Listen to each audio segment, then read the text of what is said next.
Hello， 香港嘅朋友，我哋今日咧嚟到我哋日進半島呢個單位啊。咁我哋一入門咧，可能啲朋友就會問啦，喂，呢個戶型都唔係好方正喎，點解揀咗個咁嘅戶型去介紹嘅？咁其實我唔知大家係咪咁啦，因為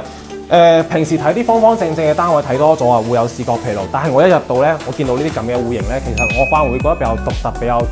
有個性啦。你包括我哋而家嘉景康城15棟都係咁啦，唔係好方正啊個戶型，但係咧佢點解賣得咁好咧？因為稀缺啊嘛。然後我哋而家呢個位置咧，就係我哋明珠站嘅呢個位置啊。咁其實呢個位置咧，佢一單價講緊9000幾，包括佢嘅生活配套啦，都係非常之成熟嘅，享受咗珠海嘅配套、坦洲嘅價錢。咁我哋呢邊咧講緊1.5公里內咧，就可以去到我哋嘅一個澳園廣場啦，同埋我哋一個山姆會員店啦，都係可以去得到嘅。包括我哋樓下600米步行時間就可以去到我哋一個明珠輕軌站啦。不管你係去到珠海嘅每一個地方，還是話去到我哋廣州，都係非常之方便啦。咁而家呢個單位咧講緊就係5萬蚊首期，同埋送埋全屋家私家電。所以咧，我覺得如果預算唔係好充足嘅香港朋友咧，真係可以考慮下呢度，因為不管係價錢方面，還是配套，呢度都係非常之適合我哋香港朋友嘅。咁我哋依家呢個戶型咧，佢都係非常之實用嘅。你包括我哋見到好多嘅呢個藍條啦，佢都係不計我哋嘅面積入面嘅，而且咧佢又冇造成我哋嘅飄窗位喎，所以咧